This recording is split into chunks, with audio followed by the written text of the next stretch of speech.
Muito bom dia. A grande alegria de estar aqui participando do nosso congresso e sentindo essas vibrações tão maravilhosas que vocês nos trazem.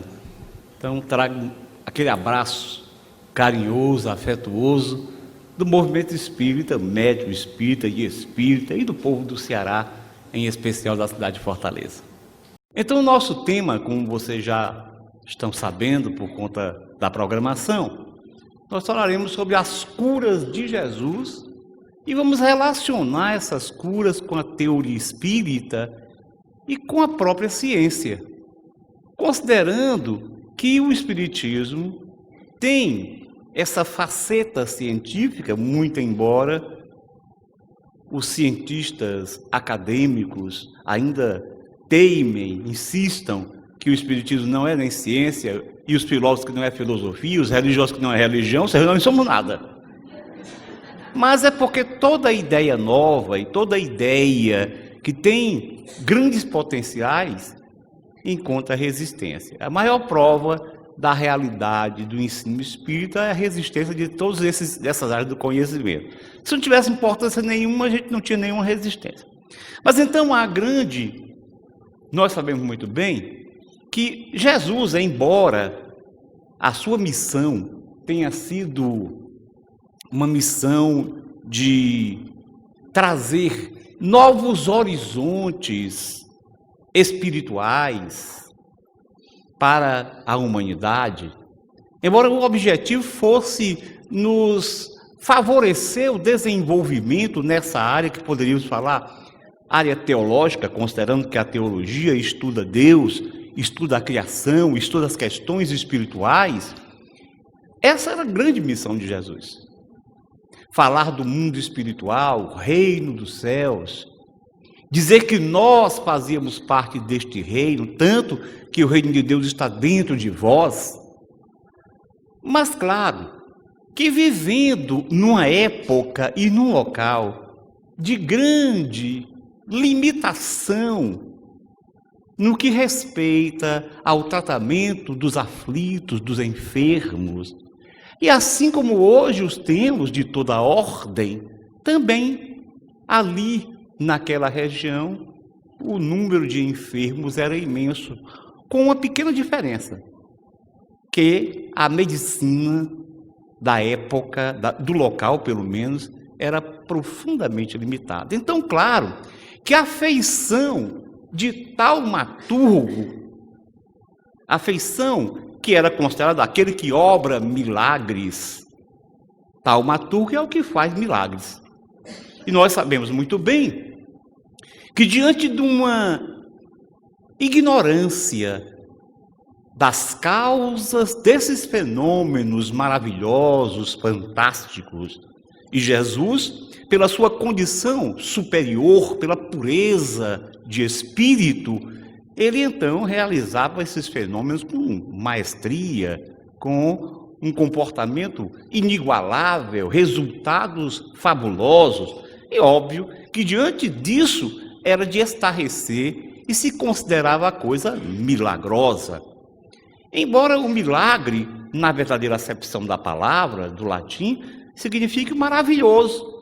E maravilhoso não, com o tempo foi que se mudou a ideia e se passou a pensar no milagre como uma derrogação da lei divina. Mas então Jesus, desculpem, então isso eu faço com alguma frequência para acordar os que estejam dormindo. Então Jesus se destacou. Aquilo que mais chamou a grande massa que acompanhava os seus passos, que ouvia falar dele, era indiscutivelmente a sua capacidade de aliviar a dor, de aliviar o sofrimento e mesmo de curar. De tal maneira, eu não posso me demorar muito, então você não deixa eu me demorar muito, porque senão a gente passa de 30 minutos e os meninos ali já estão olhando para mim. Então, de tal maneira que nós vamos encontrar nos 4 evangelhos, quer dizer, aqueles evangelhos que foram considerados como autênticos pela igreja. Nós sabemos que havia centenas de evangelhos, de obras, de escritos falando de como Jesus viveu, da sua obra, dos seus ensinamentos. Mas a igreja acabou tendo, até porque, obviamente, que dessas centenas havia muitos que se distanciavam de forma bem complicada daquilo que Jesus tinha vivido, então a igreja acabou tendo que arbitrar e escolher aqueles que lhe pareciam mais autênticos. Por isso, os evangelhos que nós conhecemos, contidos na Bíblia católica, na Bíblia cristã, eles foram escolhidos. E nesses evangelhos, nós vamos encontrar as diversas curas. Se nós formos contar os registros, atenção, são os registros, porque às vezes, num registro, se fala de várias curas. Então, vocês vão ver daqui a pouco que o número de curas maior, não se impressionem. Não fui eu que esqueci de contar e contei errado, não. É porque as descrições são em número de 27 nos evangelhos. Então, 27, assim, olha eu testando você. 27. E 27. Os evangelhos, nós vamos podemos dividi-los nos sinópticos, que são aqueles 3 primeiros da ordem colocada na Bíblia cristã, ou seja, na verdade, nem historicamente a ordem é essa, mas vai lá, Mateus, Marcos e Lucas, que são chamados sinópticos porque eles são semelhantes. Se você colocar um ao lado do outro, eles se assemelham muito. E o Evangelho de João, que é um evangelho diferenciado, que tem uma influência helênica marcante e que é considerado um evangelho mais místico, até a própria característica do apóstolo João, que era o adolescente da época de Jesus, por isso ele não foi embora. Quando Jesus foi crucificado, todo mundo se escondeu com medo, e ele era adolescente, foi lá, estava presente. Eu digo que é porque ele era adolescente, senão tinha corrido também. Então nós estamos vendo aí o número de descrições em cada um dos evangelhos. Lembrando, mais uma vez, que muitos dessas descrições são a mesma cura, é descrito no outro evangelho. Por isso vocês vão encontrar, por exemplo, 16 descrições no evangelho de Mateus, depois encontramos 15 descrições no evangelho de Marcos, 15 no evangelho de Lucas e apenas 4, na verdade, aqui ficou um pouco abaixo, mas 4 descrições no evangelho de João. Então é assim como nós encontramos em cada um dos evangelhos. Só que, como eu falei para vocês, essas curas, elas são descritas, muitas delas são descritas nos sinópticos. Então aqui nós vamos ter as descrições de cura no evangelho, por exemplo, em curas que foram descritas em apenas um dos evangelhos, perfazem 56%. Nas que são descritas em 2 dos evangelhos, são 37%. E aquela 7% nos evangelhos sinópticos. Então, quando você tem nos 3 evangelhos primeiros, você tem 7% das descrições e você encontra em todos os 3 sinópticos. E nós vamos encontrar, porque os apóstolos, eles então, dentro da sua linguagem, os evangelistas, não apenas os apóstolos, porque nós vamos ver que Marcos e Lucas não eram exatamente apóstolos, porque o apóstolo é aquele que Jesus encaminhou para pregar a sua boa nova, e Lucas nós sabemos que já conheceu o evangelho, a vida de Jesus, a partir de Paulo, que por sua vez conheceu principalmente de Pedro, o apóstolo Pedro. Bom, de qualquer maneira, nós vamos ter essas descrições, claro, de acordo com o seu entendimento. Então podemos ter as doenças físicas e as doenças que nós vamos chamar de psicoespirituais. Essa classificação, claro que é uma classificação mais espírita, porque se fosse uma classificação médica, nós não teríamos o espiritual por enquanto. Por enquanto.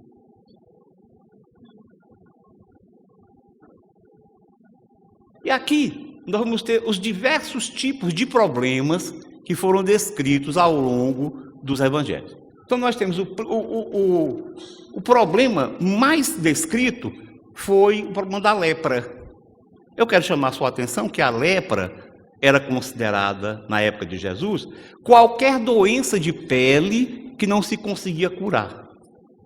Depois, com o tempo, se passou a focar na hanseníase, o termo lepra foi utilizado para aquela doença causada pelo bacilo de Hansen, e depois, inclusive, uma iniciativa aqui no Brasil, por conta do preconceito que acarretava, porque nessa época aí, os hansenianos, ou os leprosos, eles eram obrigados, primeiro, a se afastar da comunidade e a andar com guizos, com sinos, para que as pessoas soubessem, por acaso, eles passassem por perto.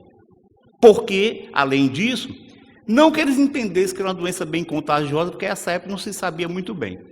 Mas é porque se achava que as doenças eram doenças por conta de um castigo divino e que era a imperfeição da pessoa, o pecador, o pecado que tornava a pessoa com aquela enfermidade. E por isso eles eram afastados da comunidade.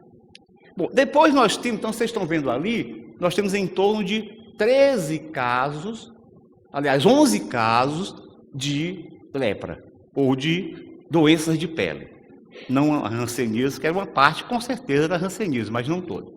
As possessões, que nós vamos colocar aí dentro das doenças psicoespirituais, essas também foram descritas em grande número. Vejam lá que daquelas todas, 7 descrições, ou 7 pacientes, 7 pessoas com possessão, que era o termo utilizado. Cegueira, nós vamos ter as pessoas que é em torno de 5 descrições. Aliás, paralisias, 6 descrições. Paralisias que eram várias. Tinha, por exemplo, uma monoplegia, que era um membro superior que não funcionava. Tinha uma paraplegia, enfim, tinha várias formas que eles descreviam, que a gente está colocando esses nomes médicos, mas que para traduzir aquilo que foi dito, pelo menos aproximadamente no que eles imaginavam. A cegueira, também nós encontramos aí 5 casos, pessoas que algumas, uma pelo menos, era tida como um cego de nascença, porque a gente vai ver que a medicina vai tentar justificar tudo isso aí quando aceita, porque vocês sabem que até Jesus foi contestado por algum tempo, depois aqui mais recentemente, a maior parte dos historiadores entende que a figura de Jesus, o homem Jesus, Jesus humano, deve realmente ter existido, apesar da escassa documentação. Mas, de qualquer maneira, aqueles que aceitam que Jesus realmente operava esses prodígios, essas curas, eles entendem que era somente problemas emocionais, tipo somatização, e que a pessoa, pelas suas dificuldades emocionais, exteriorizava no corpo físico algum distúrbio. Isso a psiquiatria conhece muito bem, só que alguns casos não podem ser entendidos assim, como eu falo, é o caso do cego de nascença. Se você já nasceu cego, como é que ele tem que estar com um conflito emocional que o levou a uma somatização, a uma exteriorização no seu corpo físico ou nas suas funções físicas? Então, tem casos que não são entendidos. E esses casos que eu coloquei, todos juntos, como surdez, mudez, disfenia, que são casos com dificuldade de linguagem e de audição, e que acaba tendo uma relação grande com os distúrbios de linguagem, e de gagueira. Então, esses casos são descritos em número de 3 nos evangelhos. Também nós temos os casos famosos de morte aparente. Observem que esses casos, eles são contados em todos os evangelhos. Então nós temos os 3 casos de morte aparente, que são aqueles casos famosíssimos de que Jesus ressuscitou os mortos. Nós vemos que o Espiritismo explica de uma forma diferente. Allan Kardec, no livro A Gênese, faz assim. E nós vamos ter ainda a famosa hemorragia transvaginal. A gente não pode saber qual era a causa, se era uma disfuncional, se era um mioma, alguma coisa assim. O fato é que era uma mulher que sofria há 12 anos, o nome dela era Seráfia, e alguns dizem isso, Há discussões, mas depois que ela foi curada, passou a ser chamada de Verônica, para alguns. Então, essa mulher, a Verônica, ela tinha uma hemorragia há 12 anos, já tinha gasto tudo que possuía com os médicos da época e não conseguira cura. E é uma cura fantástica, como vocês lembram, que Jesus nem deseja, ele nem se volta para ela.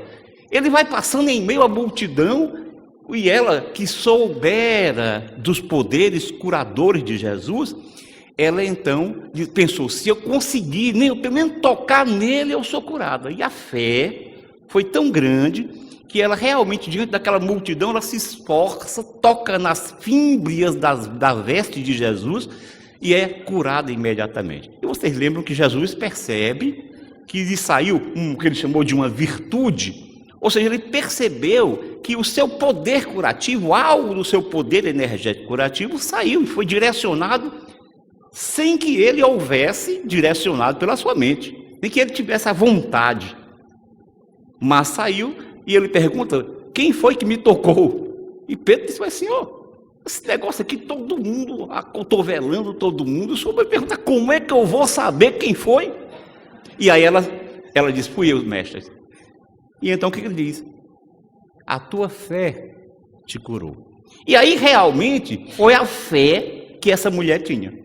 Porque a vontade de Jesus, embora o seu amor, o seu desejo de amparar e de apoiar e de cuidar sempre estivesse presente, André Luiz diz que esses fluidos curadores de Jesus, pelo seu imenso amor, eles se exteriorizavam no meio e se exteriorizavam para suas próprias vestes. E então, Verônica acaba sendo curada dessa forma inusitadíssima. Nós temos também um caso de hidropsia. Vocês lembram que dentro da medicina a hidropsia são todos aqueles casos que levam à inchação, a edemas.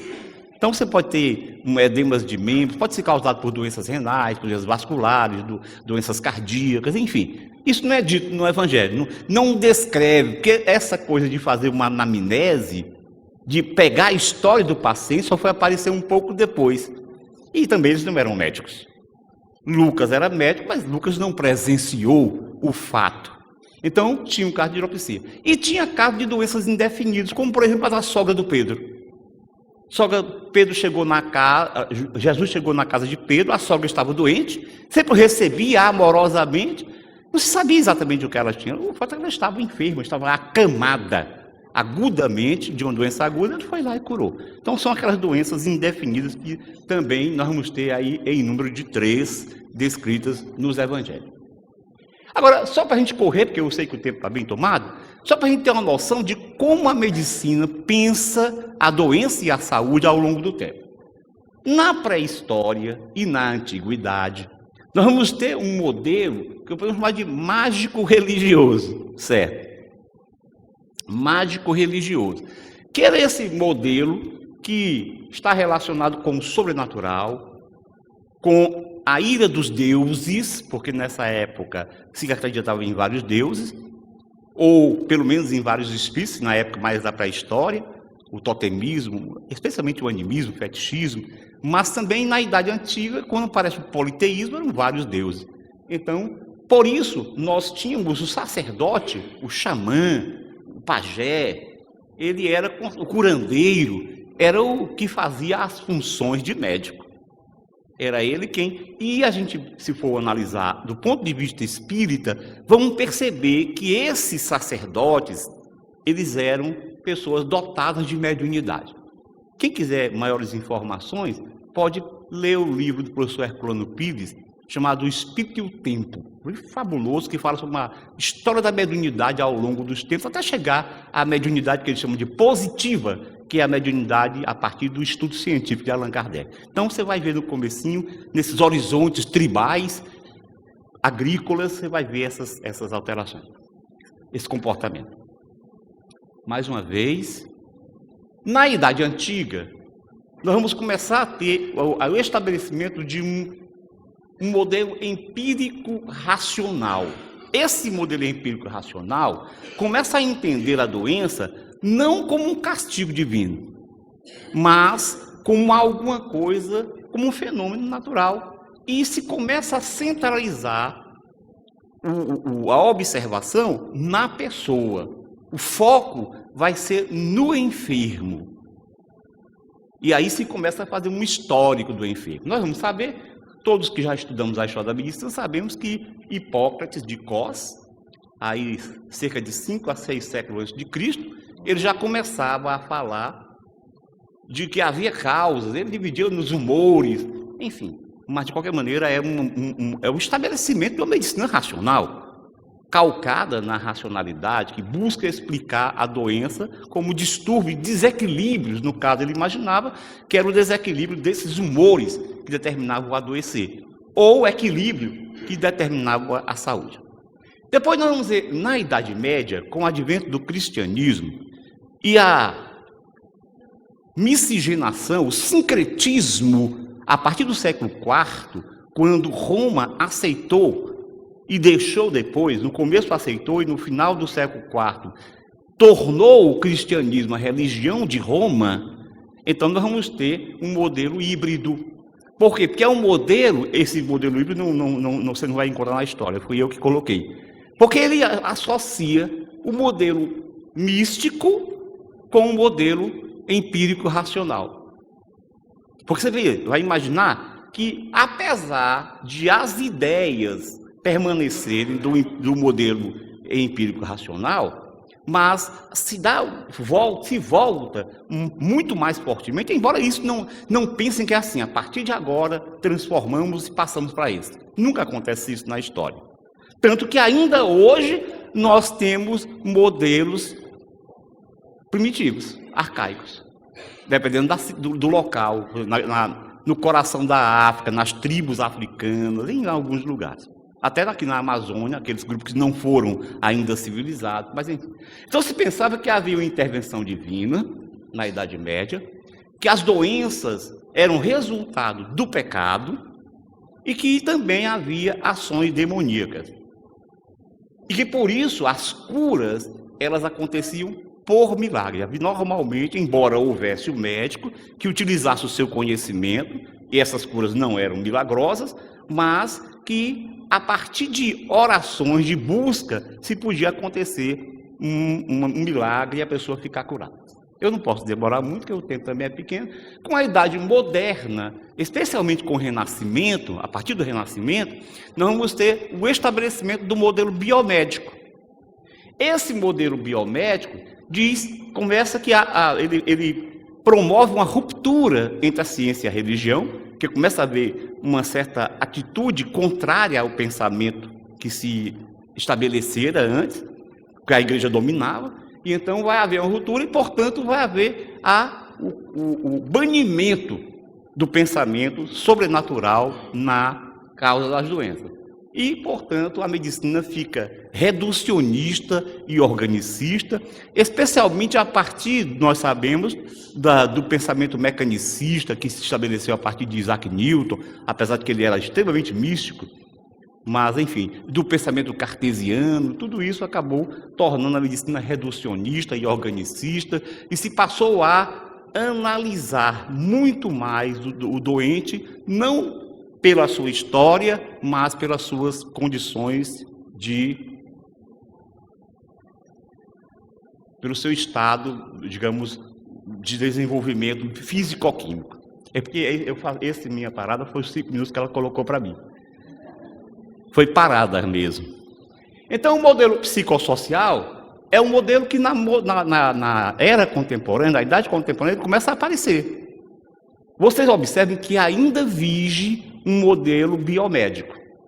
Mas, pouco a pouco, o modelo biomédico vai dando espaço ao modelo biopsicossocial. A própria OMS, a Organização Mundial de Saúde, estabelece como saúde, ou estabelecia quando foi fundada, em 1946, como sendo a saúde uma relação, um equilíbrio entre um bem-estar causado pela questão física, mental e social, uma interação. Ou seja, não era apenas um problema físico, reducionista, mas também a questão psíquica e também social estavam relacionados com o adoecer. Então, o materialismo se estabelece em tudo aí, as causas das doenças vão ser explicadas e a terapêutica passa a ser objetiva. Medicamentos, cirurgias, isso sempre existiu, mas agora já é um pensamento diferente, quer dizer, a farmacologia com drogas que agem especificamente nas células, em receptores celulares. Depois, com o espiritismo, no século XIX também, na era contemporânea, surge o que eu vou chamar de modelo biopsicossócio-espiritual. Porque o espiritismo entende que tem manifestações, desequilíbrio físico, psicológico, social, mas que todo adoecimento tem, em verdade, uma base espiritual. E que o que ocorre é uma interação. Então, quando a medicina, o modelo biomédico fala assim, que existem alterações estruturais profundas, está certo, existe. Só que a fundamentação do adoecer não é só esse. É claro que como o homem, na visão espírita, que se torna um objeto de pesquisa, o espírito, porque o espiritismo traz a noção de uma trindade, e o espírito com o seu corpo perispiritual, com um corpo semimaterial, energético, se nós quisermos, às vezes há quem conteste esse termo energético, mas de qualquer maneira é uma palavra boa para falar, para entender, já vale a pena. Então, o modelo trinitário do homem, do ser humano, e o espírito pode ser pesquisado por conta de que ele tem um corpo material, ou semimaterial, apesar da ciência ainda não ter conseguido tecnologia suficiente para identificar, mas vai conseguir. Então, para o espiritismo, existem dimensões diferentes da matéria, desde o fluido cósmico até a formação do corpo físico. E há uma relação profunda entre pensamento e matéria. Vocês estão vendo que eu estou correndo, porque não tenho mais tempo. Então, o pensamento, ele age, ele modifica a matéria. Se for uma matéria mais sutil, no caso dos fluidos, Kardec utilizou o termo fluido, porque à época não tinha um outro termo. E hoje a ciência até utiliza o termo fluido para falar de gases, de líquidos, mas não é essa a ideia kardeciana. Seria o que eu falei, digamos, um material muito sutil que nós podemos relacionar com as energias. Só que energias não físicas, nós podemos falar assim, que não foram descobertas ainda pela ciência. Logo, as causas das enfermidades para o espiritismo têm bases espirituais. Quer dizer, o sujeito é o espírito, através do seu pensamento, do seu sentimento, da sua atitude, porque ele tem uma ligação profunda com o corpo físico, é ele que pode manter o equilíbrio, ainda a ideia do equilíbrio e desequilíbrio, só que agora é a mente, é o pensamento, são as emoções, que tudo é o psiquismo, que é uma propriedade do espírito e não do corpo. O nosso sistema nervoso e o corpo como um todo são o hardware do computador, eles exteriorizam aquilo que nós, espírito, pensamos, sentimos, e claro, nessa dimensão mais grosseira, eles precisam dar essa exteriorização. E para o espiritismo, portanto, esse desequilíbrio, essa incapacidade de pensar e de conduzir corretamente, é resultado ainda da imperfeição do espírito. Quer dizer, o espírito não alcançou um patamar evolutivo, nós estamos em processo de caminhada, enquanto nós não conseguimos equilibrar pensamento e sentimento, nós acabamos repercutindo negativamente no corpo, e aí nós temos, desde a psicossomática, que está ficando até um pouco ultrapassada, mas com a psicoimunologia, então imunologia, nós vamos ter essa relação, tempo esgotado, então isso aí já começa a mostrar, a ciência de alguma maneira está dizendo que existe uma ação mental. E, portanto, a doença dentro do espiritismo, de um modo geral, ela é uma expiação, quer dizer, o resultado das nossas ações, ou possibilidade de aprendizado, que seriam as provações. As curas espirituais, portanto, podemos falar anímicas, rapidamente, eu passei demais, e a fé, o pensamento e a vontade são importantes. A doença, às vezes, é a própria estratégia de cura do espírito, isso é importante pensar, infelizmente o nosso tempo é curto. Nós temos as curas exógenas, então o próprio indivíduo pode se autocurar. E assim, ninguém cura ninguém, é a pessoa que se cura, é verdade. O terapeuta, o médico, enfim, ele interfere auxiliando aquela pessoa que ainda não tem condições de se autocurar. De qualquer maneira, essas ações exógenas também requerem fé, pensamento e vontade do terapeuta, especialmente se são curas espirituais, e nós vamos ter que o Espiritismo fala que existem fluidos com potencialidade curadora, porque os fluidos, essa matéria sutil, essa energia ou essas energias são de várias fases, e a qualidade é diferente. É claro que o pensamento e a vontade imprimem qualidades diferentes nesse fluido. E existem fluidos curadores, que têm essa propriedade curadora. Os mecanismos são o fluido cósmico, que vai se diferenciar. A gente está vendo aqui, se o corpo material é formado pelo fluido cósmico e o perispírito também, e se o perispírito está ligado ao corpo, nós vamos ter que as intervenções na esfera do perispírito vão resultar em danos ou benefício do corpo físico. Então, em cura ou adoecimento, dependendo de quem intervém. A interface espírito-corpo e corpo físico, só para lembrar o que Kardec diz, o perispírito se une molécula a molécula ao corpo em formação, existe uma intimidade profunda entre o corpo energético e o corpo físico. Isso é muito importante para a gente entender como as curas se processam. E o que ocorre é uma substituição fluídica, quando o agente curador, vamos chamar o médium curador, deseja amparar aquela pessoa. Então, como diz Kardec, a cura se opera mediante a substituição de uma molécula malsã por uma molécula sã, e o poder curativo está na razão direta da pureza da substância inoculada. Então, claro que quanto maior o poder, a capacidade do médium, maior o seu potencial fluídico, maior a possibilidade de cura. Atuando esses fluidos sobre o perispírito, o perispírito, a seu turno, reage sobre o organismo material, com que se acha em contato molecular e acontece a cura. Por isso, nós temos a fé e o poder fluídico como sendo extremamente importante, é o que fala Allan Kardec no Evangelho segundo o Espiritismo, e que diz que aquele que alia um grande poder fluídico normal a uma fé ardente pode operar unicamente pela sua vontade, dirigida para o bem, e operar esses singulares fenômenos de cura que eram entendidos como sobrenaturais e milagres. As curas de Jesus, claro que os cientistas ora negam, ora dizem que é fanatismo que não existiram primeiramente, ou então existiram, mas são os apóstolos que eram fanáticos e acabaram criando isso, inventando isso. Desculpa aí quem ia bater a foto. E outros já dizem, não, o que havia era sugestão.